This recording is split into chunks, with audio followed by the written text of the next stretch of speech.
weather whiplash with extremes in wet and dry cycles is becoming more of the norm. Unfortunately, we don't have enough wetlands. It's unlikely that we're ever going to be able to restore enough wetland habitat to fully support migratory bird populations. About 83% of native fish species in California are in some form of decline, and salmon exemplify those trends. If we want nature to thrive in the Great Central Valley, we're going to have to find ways to better manage our water.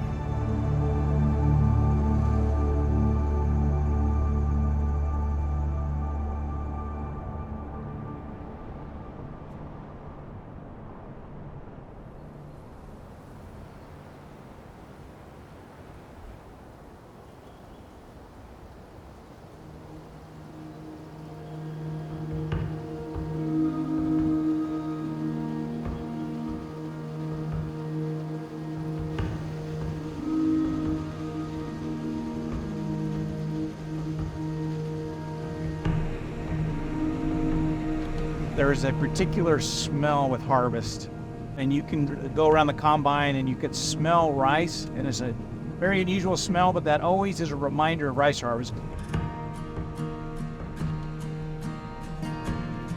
So we're harvesting Nishiki rice. It's not a big yielder, but it's the highest quality, so it's got the best flavor profile, and it's the most popular sushi rice out there. Rice is very unique. Agronomically, we can grow it every year. We've been doing it for 100 years. Water is where our uncertainty is, really. There's a large population here. There's demands from the environment, fish, waterfowl, and of course, agriculture. We can't survive long-term droughts in California. If there's climate change that does that, we're gonna have a real issue for us. Before European settlement, if you were to go back in a time machine, this entire area that we're sitting in right now would be a giant wetland, giant floodplain. In the late winter and early spring, when the snow would melt in the mountains, the water would come down into the rivers, they would spill over their banks and spread out over their historical floodplains. The valley was once like a vast mosaic of wetlands and floodplains, grasslands, and then these tall gallery forests on either side of these major rivers. The land in the Central Valley is fertile, but it needs water to make it productive. To supply this water, 2 great dams were completed in 1944. People changed the landscape.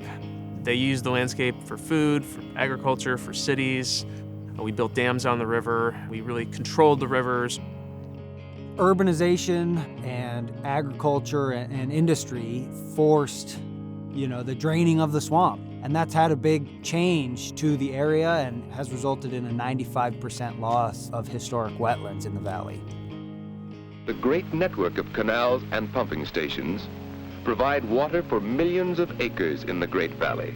Near the state capital, Sacramento, we'll see how the farmers have made use of the lowlands bordering the Sacramento River.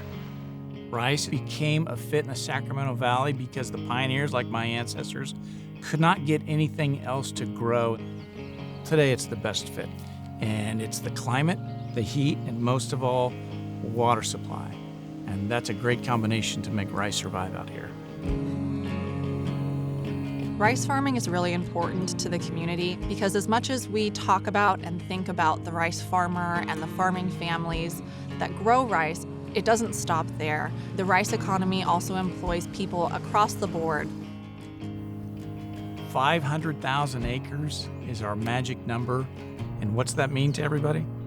25,000 jobs. That's going to be produced by about 2,500 farming families. And there's $5 billion of value in that.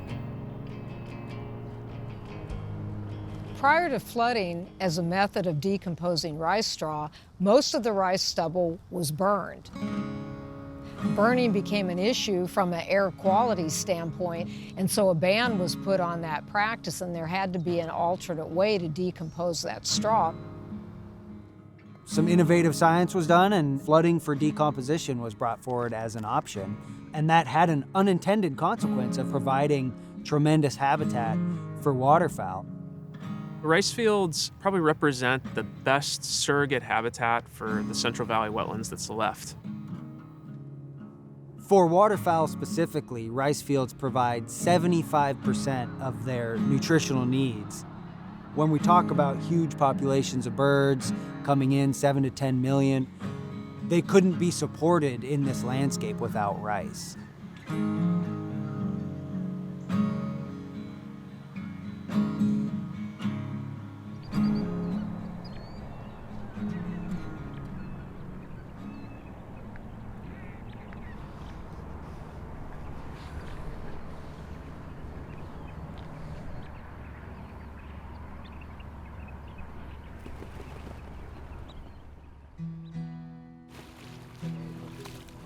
All right, you guys dowitcher. So this is a long-billed dowitcher. We just cut this bird in a noose mat. So what we're doing now is we're collected some blood, and that's how we're going to actually examine how these birds are doing physically. And that'll give us a sense of, are they getting enough food? Are they stressed out?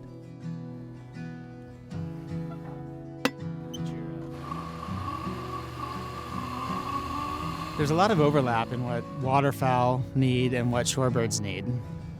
During the middle of the winter, they're all here and they'll often use some of the same fields. The difference is that waterfowl can use a lot deeper water, whereas shorebirds simply cannot use the deep water. And so by providing greater variation in depths across the landscape where we can provide for all of them, we can actually serve all of their needs. So what we were able to see in helping the bird population with providing habitat, we hope to be able to apply over to other species and help fish population as well.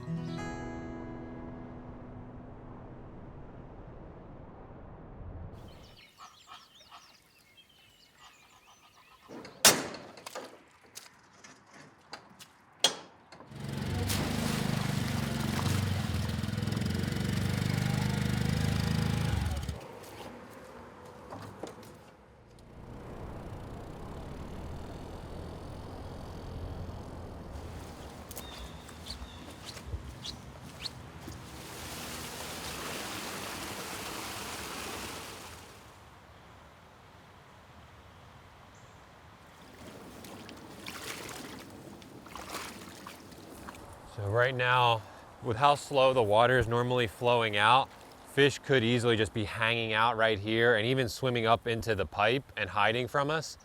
So we lift the board for a minute, get a little extra flow going, encourage the fish to come out. It's not a very graceful process. You never know, right? We'll see what we get. Since the 1960s, they used to have adult spawning returns that would be over 100,000 spawning adults in the Sacramento River. They've declined to the point that a good year would be 10,000 fish, and we have years that are in the hundreds of fish. That's a run of salmon that's on the precipice of extinction. The one looked like a salmon to me, but we'll see. Yes, Chinook salmon, adipose fin is present. The shallow environment here warms up a little bit and it creates this massive food web. It's this very productive environment. Once you get out in the river, there's a lot less food. So it seems like they're happy to stay here and eat up. Can you work a bit closer to the shoreline? There's probably a bunch of little guys who like to hug that shoreline. Salmon bring these marine-derived nutrients up into the landscape. It's like a giant vitamin pill surging up into the landscape. And it feeds the terrestrial forest, it feeds the animals. 74 millimeters. The name of the game is to get as big as you can, as fast as you can. There's a gauntlet of predators from here all the way to San Francisco Bay, right? And even once you're out there, so what can you outrun? Because even small sunfish, their mouth doesn't open real big. So once you get to a certain size, they can't catch you anymore because that's what they're limited by, right? It's not like a human that can use a fork and a knife and cut you into pieces. They can only eat what can fit in their mouth. Salmon benefit from rice fields and from wetlands in general by rearing on them as juveniles. Going back in time, as they started to make their way out to the ocean, they'd come onto the valley floor and they would rear in wetland habitat, basically gas up and they'd eat these abundant zooplankton and bugs that would grow on the wetland plants and get big and fat and happy and get the energy they need to get to the ocean. So that's a large part of what we're doing. We're trying to measure what's the survival like in the field, and then once they leave and migrate to sea, do we see any sort of survival advantage? We're able to show that these fish grow exceptionally well in these habitats. They're not being fed by anything except the bugs that grow on these habitats. So they grow well, they survive well, they seem to survive better out to the ocean. That translates into a population effect. So we think if we do this the right way and we do enough of these fields like this, we can boost the population.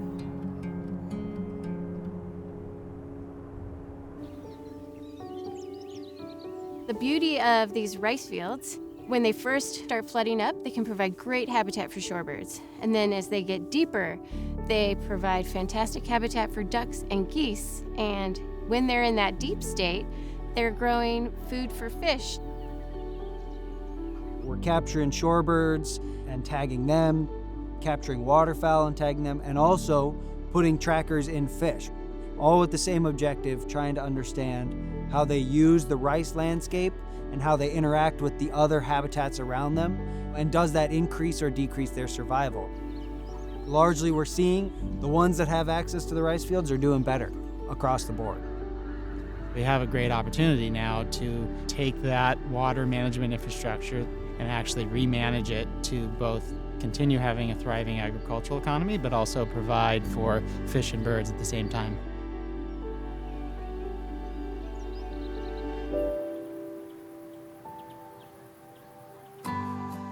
If we weren't able to plant rice in the Sacramento Valley, there would be significant consequences. And not just consequences that we won't be able to export as much rice internationally, or we won't have as much rice here to provide domestically, but consequences as they relate to habitat.